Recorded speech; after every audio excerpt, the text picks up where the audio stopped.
So before I turn this over to Rich, this is Rich's class, and these are his wondrous students. But I first want to make sure all of you understand the guests that are here today, our board members. I want to start with Diana Aiken, who's Diana's from Wrigley. She's their Senior Director of Global R&D. Diana. Hugh Eckberg. Yeah, Hugh. Hugh is President of Kitchen and Bath in Kohler, and he is going to be our convocation speaker at graduation. We've got John Fries, who's from Abbott, Divisional VP of New Product Development. We've got Gretchen Gescheidel, one of our own alums, and she's the Director of Insight and Exploration at Herman Miller. We have let's see, who else is here? Joe Preibel, Director of R&D for Becton Dickinson. Paul Rowan, who came down from Canada. Paul is the co-founder and the Vice President of Inspiration for Umbra and was our speaker at Design Chicago. John Sider is another alum of ours, Director of Program Management, Professional Development at Northrop. We've got Jim Wicks, who's Corporate VP Consumer Experience Design at Motorola. And I think I got all of our, yay. And then, of course, we have Gordon Siegel, and we're in the Siegel Design Institute. Yay, Gordon. Thank you very much.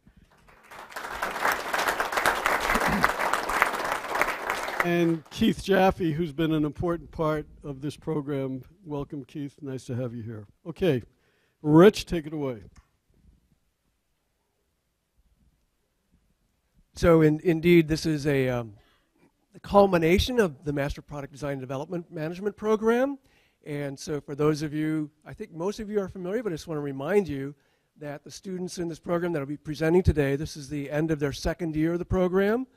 They've been through a wide range of classes that are related to various aspects of product design and development. And what you're seeing today is really the culmination of that 2 years of effort. Specifically, the products that they've developed, they'll be telling you about, they've been working on this project, this product development project, throughout the last year through several different courses.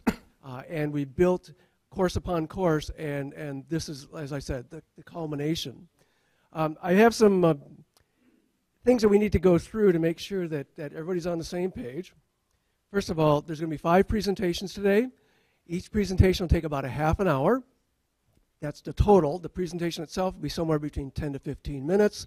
We'll follow the presentation by questions, and then there'll be 5 minutes or so to transition. Now, as far as the questions go, the people in the front 2 rows are allowed to ask questions, and if there's enough time, we will allow students in the MPD program, MPD 13 program, that is the students who are presenting today, can also ask questions. Some of you are here, if you have a page in front of you that says visitors, that means, sorry, we aren't going to let you ask questions, at least right now. You can ask questions later of the teams. And we do that partly just because it can be overwhelming otherwise. When you do ask questions, we ask that you use a microphone. Candy will be moving around with the microphone. Thank you, Candy, for doing that. It's very important that you use the microphone so that everyone can hear what the question is. So after we're done, at around 3:15 to 3:30, there's going to be just several things that are going to happen. One of the most important things is that all the prototypes that you're seeing will be displayed across the hall in the design studio, and so you can go and actually take a look at them. For those of you who are faculty, you have there's 2 grade sheets there. One is for the grading the presentations today, and the other one is for grading the prototypes. Now, the way the prototype grading works, that's optional. Don't feel like you have to do that. I use that as feedback to me. I like to get a lot of opinions about the quality of the prototypes, okay? So faculty, you're welcome to do that. You also know that the guests, even though you're allowed to ask questions, you're not allowed to grade, okay? So that's the MPD advisory board and some other guests. And the reason for that is that the faculty have worked with the students throughout the program, so they know what the expectations are, and that's why they will be grading.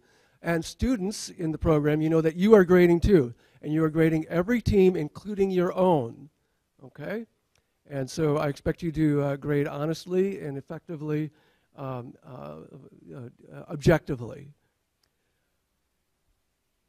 The other thing that will be happening after the program this afternoon is a reception, and that will be just outside here. And so you can actually grab a glass of wine before you go look at the prototypes if you need that. I want to point out that there's what you're seeing today, as I mentioned, is the culmination. It's actually not for the students. They have other assignments that are due next Thursday, including a provisional patent application, a business case summary that is usually somewhere between a dozen and 20 pages. That includes, in addition, appendices. So much of the financial things that you see today would be backed up by numbers. And then the other thing that they produce is a Kickstarter video and web page that doesn't go live, but they have to produce that. So what I want to make clear is that they're not quite done yet. They've got another week's worth of work to wrap this all up. So before I go on, before we get started, actually, are there any questions from anyone about how we're going to do things today? And Karen has an announcement. Karen?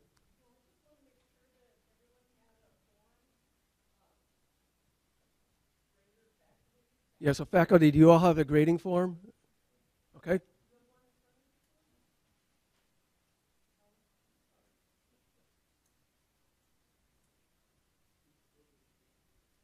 Sorry? Oh, yeah. One other thing Walter reminded me of is that there's an Order of the Engineer ceremony, which will be at, is it 3:45? So we'll finish up 3:15 to 3:30, and at 3:45 in this room, there will be an Order of the Engineer ceremony for those of you who've signed up in advance for that. Anything else? Okay, so we're going to go in the order that's listed on the sheets that you have. You notice that there's a description of each team and the context for each team. The reason we do that is some of these teams, it's all kind of role-playing here. Some of these teams are positioning themselves as entrepreneurs. They're essentially presenting to potential investors. Other teams are positioning themselves as a product development team within a larger company, and they'll list what that company might be like.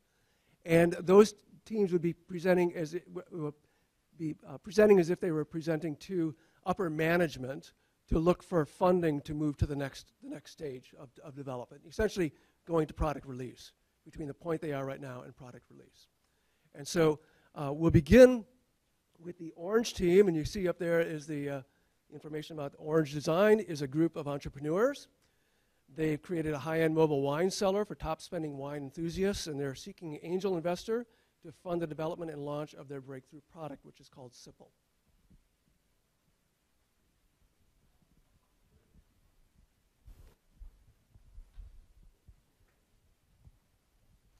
All right, thank you, and thank you all for your time today.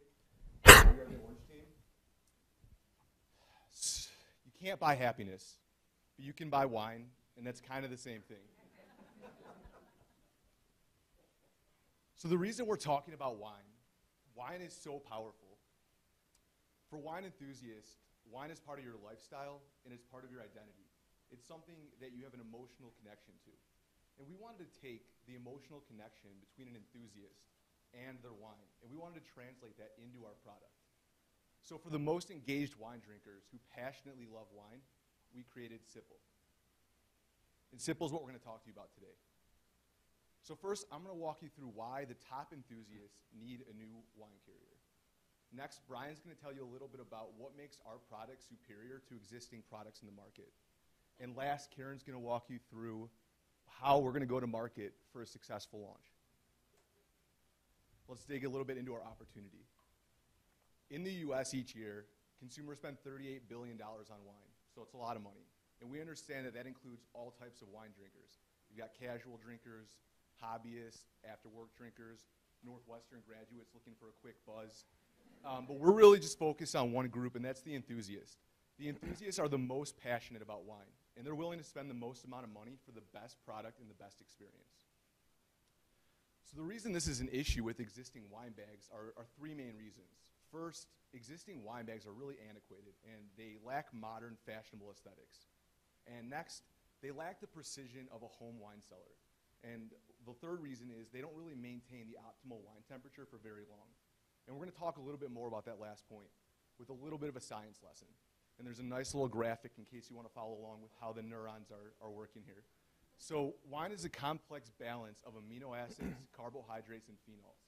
And when you don't store and serve wine at the right temperature, it actually disrupts this balance.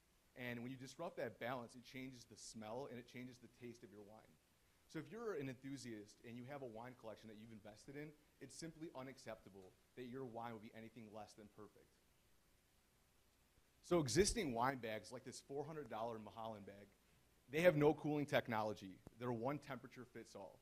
So you could have a champagne bottle, which needs to be stored and chilled and served at 40 degrees, or you could have a Cabernet, which needs to be stored and served at 65 degrees. But this one bag just has insulation to do that. And it doesn't really maintain the temperature for very long. So we looked at this and we saw an opportunity, and this is our solution. Sipple, the world's first mobile wine cellar. So we're taking the wine cellar experience and we're bringing it out on the go. The name Sipple was decided upon because it's a sip of happiness. And it's a premium price point, so it's $399. A lot of you in here are probably thinking, I don't know if I would spend $400 for a wine bag. And it's not for everybody. It's for the enthusiast. And we know that enthusiasts are willing to pay $400 because existing products in the market are $400. Some are even $500, but they don't offer anything unique. And the reason we could command such a high price point are three key features. The first is Arctic precision temperature control. So you can adjust the temperature for different types of wine. No other competitor can do this. You have dual cool chambers, which lets you cool two different types of wine at the same time simultaneously. So you can have a red and a white, and you can carry them both. And lastly, you've got a luxuriously sharp design. So we've used the finest full-grain leather and selected the most premium materials so you look as cool as your wine tastes. And if you look at the picture here, you'll see an example of where someone would use it at a park, BYOB restaurant, concert. You know, you want to look good with your bag when you're out on the go, and you want to maintain your wine's temperature. Nobody in the market is doing this. You've got casual bags. Some of them have technology in them, but they're very clunky. They're not very precise. You've got, you know, your just cheap casual bags, so you could even use a paper bag if you want.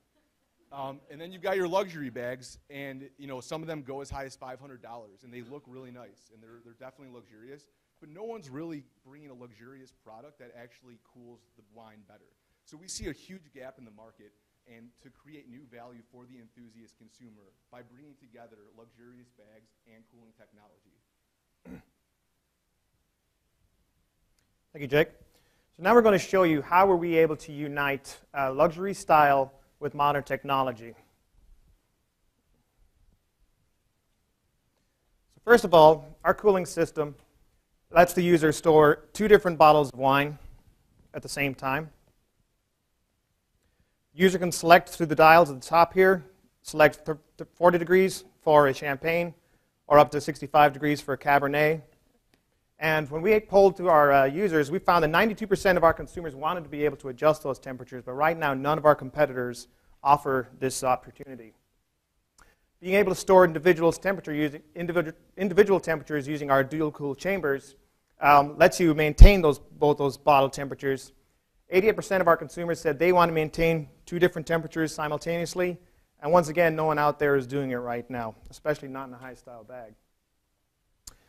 Customization through the use of monograms or engravings. Everyone wants to be able to show off their bag. This is a beautiful thing. You want to be able to show it off. You can add your monograms. You can add engravings for special occasions such as retirements or for graduations, for example. 85% of our consumers said they want to be able to personalize their wine carriers. And once again, nobody out there, none of our competitors are doing this. And I'm sure you're curious, how does this work? So what our container does, first off, we'll talk about the style. We used equine leather, and we have an English walnut top. The look we're really going for is the like World War II aircraft cockpit type of a style, bit of a restoration look, which we think is sorely lacking. But we're tying that together with the use of modern technology, because the base is composed out of aircraft aluminum, which is both functional, because it holds it together and it acts as the heat sink for the technology I'm about to show you. So how this works, you place your bottle inside of the bag. The Sipple will detect that a bottle has been inserted. Temperature sensors will read the temperature of the bottle and compare to the temperature which was selected on the dial. If it's too cold or too hot, the temperature will be adjusted through the use of Peltier technology, which is the same system used on modern aircraft. This will heat or cool the bottle as necessary, and any excess heat is piped away to the base where it can be disseminated. This is made to work both on batteries and through an external power supply. Using just the internal batteries, you're able to maintain temperatures for between 4 to 6 hours on a pleasant summer day. And we do all of this in a form factor that weighs about the same as a briefcase. So we designed this product mainly for the enthusiasts. So what do they have to say? So the enthusiasts, 30% of enthusiasts said they are very interested in purchasing this product, either for BYOB occasions, if they need to drive for an hour into dinner and want to maintain their wine at the same temperature as they kept it in the cellar, going on picnics. And we're very excited that we have this product available for you. So now that we know that lots of people are interested in Sipple and what a gorgeous functional product it is, we're going to talk a little bit about how we're going to let people know about Sipple and about the future. So as Jake mentioned, wine in the US is a $38 billion a year industry, but this isn't for everyone. So we narrowed it down a little bit. We started with the 26.2 million consumers that have a household income over 150 and drank or bought wine in the last 6 months. I want to take it down a little more narrow. This is really for the enthusiast, people who recently bought a bottle of wine that cost over $50. And then to make sure we're hitting just the right people with our launch, we also looked at the people who owned a personal wine cellar, which took our target market down to 470,000 people. With a highly targeted marketing budget and approach, we will reach 70% of our advertising target in year 1, and we're anticipating 4,000 first-year adopters. So you're asking, how are you going to reach 70% of these people? We're doing it with a 3-phase approach with a focus on our customer acquisition costs as our success metrics. So phase 1 is brand awareness. We'll be partnering with wine magazines such as Wine Enthusiast. We'll also be partnering with wine bloggers such as Wine Folly. And then Sipple is going to be creating our own lifestyle-focused videos distributed via YouTube and other formats. Phase 2 is driving people closer to purchase. And through that, we're going to use highly targeted programmatic digital media to hit our exact target with the Sipple benefit and message. We want to be there when they're looking for this product. So when people are raising their hands to learn things, we're there in search, and we're also doing email blasts with our wine partners. Finally, if they're not 100% sure they want to do it, we've got a couple of things to push them through. We have some great seasonal promotions, makes a wonderful gift, wine club partnerships, and exclusive customization so you can make this bag truly yours. So something that we learned in our research is that people who are looking for bags like this, they're not going to their local retail markets. They're looking online. They're talking to their friends. And with that, with year 1, Sipple is going to be a direct-to-consumer e-commerce vehicle. This benefits by fitting in with the consumer's purchase pattern, but also allows a platform for us to share the Sipple lifestyle, make it easy to find, and it also has a nice benefit to our bottom line, having us at a 75% gross margin for year 1. So I think the headline kind of says it all. We're looking to break even in year 3. Year 1 is investment year. We're going to be investing heavily in R&D as well as in our marketing. Year 2, we're looking at almost $2 million in revenue. So we're looking for this to ramp fairly quickly.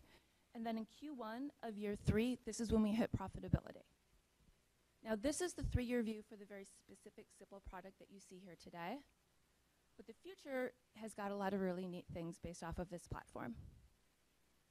So this is a platform that can be customized and built out in a multitude of ways. Starting with the 2-bottle version that you see here today. Year 2, we're targeting doing a 4-bottle version because 2 sometimes just isn't enough. Year 3, millennials are the biggest wine drinking market in the States, and it's growing. So we're doing a millennial-focused price point and look and feel. Also, milk cooler / wine cooler, depending on the mom. It's a stylish way to have a temperature-controlled environment to carry these items. And then last but not least, Sipple Flex. Highly customized, whatever you're looking for, exactly tailored to you. And also branching out to the sports enthusiasts with Tempo. Great for fashionable for taking it to yoga, for climbing and hiking. So this platform has a multitude of ways it can express itself in the future. So these are our next steps. Today we're getting investor feedback from all you. In September, we'll have our final product design and plan, and looking to finalize our investors in October. We're looking to do a beta launch of the e-commerce site in January for friends and family to test it out and give us some feedback, and also then start manufacturing in March of 2007. Right after that, the marketing campaign hits in, and then in June, we start our first shipment of Sipple. So this is the team that built Sipple. They are a team of technology enthusiasts and experts, brand marketers, and first and foremost, wine drinkers. We're very excited about this product selfishly for ourselves as well as the people that we know, feeling as though it's really solving a personal need in the market. So today, we're asking you to invest in Sipple. We need $480,000 to get us to launch, with 90 of that in equipment and tooling, 90 for inventory, and 300 for marketing, but the return on that is going to be fantastic. We're looking at almost $10 million in annual revenue in the first 5 years, and over $6 million in gross annual profits by the end of our 5th year. So we want to say thank you. We are so excited here to share this with you. We hope you're as excited as we are, and cheers. Thank you so much.